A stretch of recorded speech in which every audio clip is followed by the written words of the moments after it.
नमस्कार प्रिय दर्शकों, हाजिर हूं मैं आज जिस विषय पर मैं आपके सम्मुख चर्चा करने के लिए उपस्थित हुआ हूं।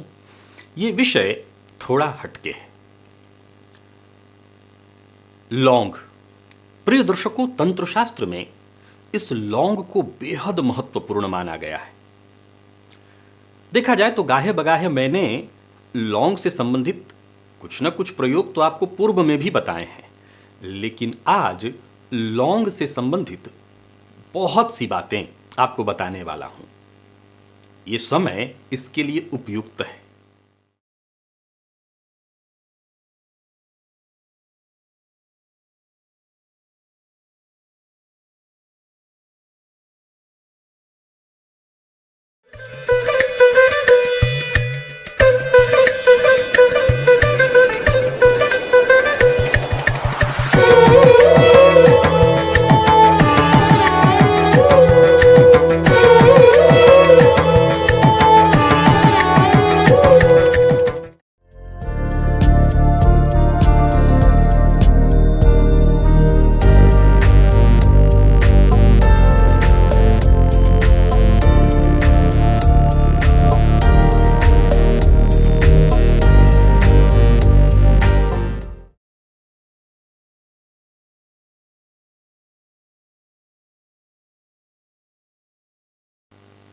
तंत्र प्रयोग में सर्वाधिक महत्वपूर्ण है ये लौंग, और ये मौसम भी तंत्र प्रयोग के लिए उपयुक्त है, क्योंकि आने वाले दिनों में ग्रहण, फिर उसके बाद दीपावली, ये सब के सब तंत्र प्रयोग के लिए हैं।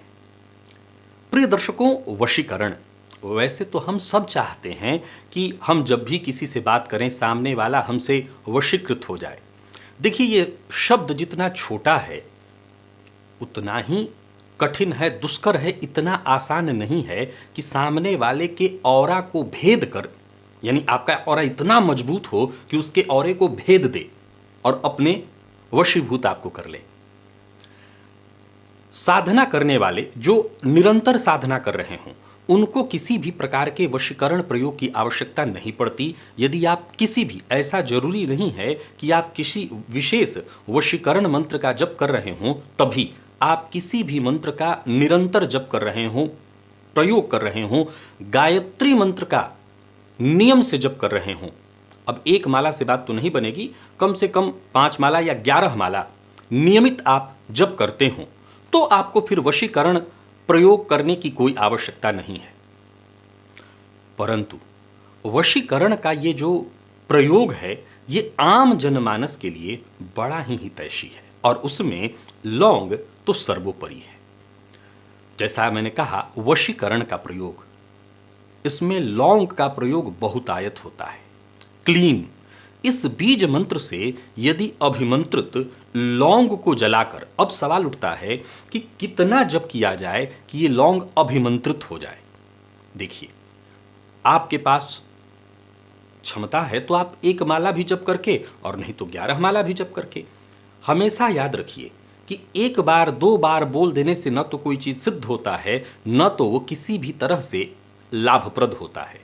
तो क्लीन, इस बीज मंत्र से लौंग को अभिमंत्रित करिए। करना क्या है, तो आप बाएं हाथ में लौंग को लीजिए, दाहिने हाथ से ढकिए, और क्लीन, इस बीज मंत्र का जितना हो सके एक समय निर्धारित कर लीजिए, 10 मिनट 15 मिनट जपते रहिए। इसके पश्चात उस लौंग को जलाकर उसकी राख का टीका यदि आप अपने माथे पर लगाएं। अब प्रश्न आप उठाएंगे, किस चीज से जलाएं?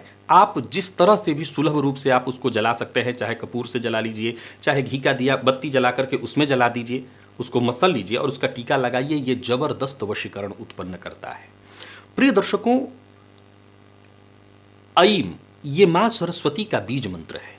इस बीज मंत्र से, अब मान लिया जाए, जैसे मैंने अभी आपको लौंग को अभिमंत्रित करने के लिए कहा, तो आप 10 या 15 मिनट या 1 घंटे, अब यही आने वाले दिनों में दीपावली आएगी, ग्रहण आएगा, अब आप लौंग को 1 या 2 लौंग तो अभिमंत्रित करेंगे नहीं। सो एक पात्र में, चांदी के पात्र में आपने लौंग रख लिया, दाहिने हाथ से उसको ढक लिया, और आप जितना हो सके 1 घंटे तक आप क्लीन बीज अथवा ऐम बीज, ये मां सरस्वती का बीज है, अगर ऐम बीज से अभिमंत्रित लौंग को मुंह में रख करके और सामने वाले से बातचीत किया जाए, तो ये भी जबरदस्त वशीकरण उत्पन्न करता है। सामने वाला आपके प्रभाव में अवश्य ही आ जाएगा। अब फिर वही बात है, किसी शुभ समय में जैसे ग्रहण के दिन अगर आप इस लौंग को अभिमंत्रित कर लें तो आप इसका चमत्कार देख सकते हैं।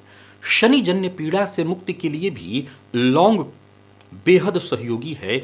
यदि मां काली को शनिवार के दिन लौंग की माला 108 लौंग को काले रंग के धागे में बांध करके मां काली को अर्पित किया जाए तो ये शीघ्र ही प्रभावी है और शनि जन्य पीड़ा से मुक्ति दिलाने वाला है। प्रिय दर्शकों, शिवलिंग पर भी यदि 7 लौंग सोमवार को अथवा शनिवार को अर्पित किया जाए, एक बार अर्पित कर देंगे तो बात नहीं बनेगी। जब जब आपके पास मौका हो तब तब करते रहिए, क्योंकि जपात सिद्धि तो दुख दारिद्र्य से मुक्ति मिल जाती है। जीवन में यदि लगातार आपकी उदासीनता बनी हुई हो, कई बार लोग मुझसे कहते हैं कि किसी भी चीज़ में मन ही नहीं लगता, कुछ भी अच्छा ही नहीं लगता, मानसिक रूप से आप बहुत परेशान हों तो भोलेनाथ पर 7 लौंग अर्पित करिए, आपको उदासीनता से, निराशा से मुक्ति मिल जाएगी। माँ लक्ष्मी को भी ये लौंग बहुत आकर्षित करता है, उनके लिए भी लौंग का प्रयोग किया जाता है। अभी दीपावली की रात्रि में लाल चंदन ले लीजिए, घिसिए, उसमें थोड़ा केसर, 1 लौंग और थोड़ा कपूर मिलाकर के चंदन बना करके घिसिए और बड़ी श्रद्धा के साथ माँ लक्ष्मी को ये चंदन अर्पित करिए। ये चंदन धन की कमी से आपको मुक्ति दिला देता है।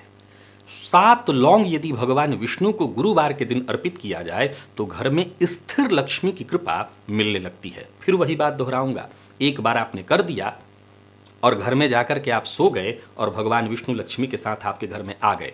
नहीं, ऐसा बिल्कुल नहीं होता। ऐसा होता तो मैं आपको ये वीडियो बना करके नहीं बता रहा होता, वरन मैं ये करके घर में सो रहा होता। प्रिय दर्शकों, आप अगर मुझसे जुड़े हैं, मैं इन प्रयोगों को बताते हुए भी कई बार भय महसूस करता हूं। आप इसी बात से समझिए कि कहीं मैं लोगों को अकर्मण्य तो नहीं बना रहा हूं। याद रखिए, ज्योतिष कभी भी आपको भाग्यवादी नहीं बनाता, आपको सदैव कर्मवादी बनाता है। और एक ज्योतिषी जब भी कोई ऐसा प्रयोग बताता है तो उसे ये बहुत सोचना पड़ता है, कहीं ऐसा तो नहीं कि सुनने के बाद लोग इस पर भरोसा तो करें पर कर्म न करें। याद रखिए कि ये बताने वाला भी खुद मेहनत कर रहा है, तो जाहिर सी बात है कि आपको बिना मेहनत कैसे कुछ प्राप्त होगा। फिर इन प्रयोगों का महत्व क्या है? जैसा मैंने कहा, आप करके देखिए, चमत्कार आपके सम्मुख आ जाएगा। सुख, वृद्धि, मान सम्मान सब कुछ प्राप्त हो जाता है भगवान विष्णु को लौंग अर्पित करने से। प्रिय दर्शकों, राहु और केतु के दुष्प्रभाव को भी ये लौंग दूर कर देता है। यदि गणेश जी को बुधवार के दिन लौंग की माला लाल रंग के धागे में अथवा पीले रंग के धागे में 108 लौंग बांध करके गणेश जी को अर्पित किया जाए तो राहु केतु जन्य पीड़ा से मुक्ति मिलती है। जिन बच्चों की शिक्षा बाधित हो रही हो, उनके हाथों भी बुधवार को 2 लौंग गणेश जी को अर्पित कराइए। आप देखेंगे कि उनकी शिक्षा जो कि बाधित हो रही हो, आमतौर पर बच्चों की शिक्षा कई बार राहु की दशा या केतु के इत्यादि के चलते, राहु केतु का संबंध शिक्षा भाव से होने के चलते, शनि की 7.5 इत्यादि के चलते बाधित होने लगती है। आप ये प्रयोग करा करके देख सकते हैं, अवश्य लाभ होगा। यदि आपका कोई कार्य रुक रहा है, कार्य क्षेत्र में बाधा आ रही है, बनता काम अंत में जाकर के बिगड़ जा रहा है, तो इसके पीछे भी जन्म कुंडली में राहु और केतु का विशेष रोल होता है। सो आप लौंग की माला गणेश जी को बुधवार के दिन अर्पित करिए, आपको अवश्य लाभ मिलेगा। देवी के मंदिर में आप जब भी पूजन करने के लिए जाइए, कोई नियमित मैं दिन नहीं कहूंगा कि आज जाइए तभी आप करेंगे। अब जब भी आपके पास विशेष अवसर हो, मौका हो, तो उनके लिए जब आप पूजन करने जाते हैं तो घी का दिया तो जलाते ही हैं, उसमें 2 लौंग अवश्य डाल दिया करिए। वो लौंग बड़े कमाल का है, वो उसके भीतर ही ये गुण है, अवशोषित कर लेता है। प्रिय दर्शकों, कमाल की बात बता रहा हूं। वैसे तो ये आयुर्वेद शास्त्र का विषय है, आपको पता है कहीं भी दर्द हो तो वहां लौंग का तेल लगाते हैं। लौंग के तेल में अवशोषित करने की क्षमता बहुत ज्यादा है। काले रंग का प्रभाव कैसा होता है? काला रंग किसी भी रंग को अपने भीतर अवशोषित कर लेता है, नकारात्मकता को अवशोषित कर लेता है। घर में यदि लगातार आपके नकारात्मक ऊर्जा का प्रभाव बहुत ज्यादा दिखाई पड़ रहा है, कई बार मैंने खुद भी इस चीज को आजमाया है, मैं किसी व्यक्ति को दोष नहीं दे रहा, लेकिन कई बार ऐसा होता है कि घर के माहौल में कभी कोई बाहरी ऐसा व्यक्ति आया और उसके आने के बाद चीजें थोड़ी सी बिखरने सी लगती है, घर का वातावरण। देखिए, आपके घर का भी एक ऑरा है, उसका एक प्रभाव है, उसमें रहने वाले लोगों का एक प्रभाव है। ये बात कभी मत भूलिए। चंद्रमा जो कि चंद्र ग्रहण कब लगता है आपको पता है? चंद्र ग्रहण लगता है पूर्णिमा के दिन, यानी चंद्रमा जब विशेष उज्जवल हो, विशेष प्रकाशवान हो। अब आपको मैं बता दूं कि ये नकारात्मक ऊर्जा जो है, जो घर बहुत सादगी वाले हैं, जहां लोगों के मन में बहुत बुरे विचार नहीं आते, साफ सुथरा रहना पसंद करते हैं, उनके ऊपर थोड़ा ज़्यादा ही इसका प्रभाव पड़ता है। ये बात बिल्कुल ध्यान से समझिएगा। अमावस्या के चंद्रमा को ग्रहण नहीं लगता है। अगर आप बहुत साफ सफाई पसंद करने वाले हैं, आप बहुत पूजा पाठ करने वाले हैं, आपका रहन सहन बहुत साफ सुथरा है, तो नकारात्मक ऊर्जा का प्रभाव शीघ्र ही आपके ऊपर आ जाएगा। वैसे ही जैसे सफ़ेद रंग के कपड़े पर एक काला दाग कहीं भी हो तुरंत दिखाई पड़ जाएगा, लेकिन काले रंग पर काला रंग दिखाई नहीं पड़ेगा।